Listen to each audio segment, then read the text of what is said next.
Hi friends, இன்றைக்கி நம்ம இன்ஸ்டண்ட்டாக மெதுவடை உளுந்து மாவு இல்லாமல் எப்படி பண்ணுறதுன்னு பார்க்கலாம். அரிசி மாவு 1 கப், தயிர் 1/2 கப்பு, 1/2 கப் தண்ணி, இது எல்லாமே ஒரே கப்பில் மெஷர் பண்ணிக்கோங்க.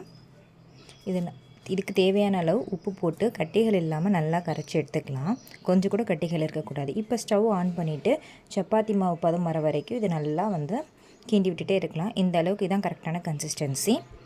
இது நல்லா ஆறட்டும், கொஞ்சம் கூட சூடே இருக்கக்கூடாது. இது ஆறினதுக்கப்புறம் கொத்தமல்லி இலைகள், வெங்காயம், கருவேப்பிலை, மிளகாய் காரத்துக்கு ஏற்ப, கொஞ்சமாக சீரகம், மிளகு இதெல்லாம் போட்டு நல்லா மிக்ஸ் பண்ணிக்கலாம்.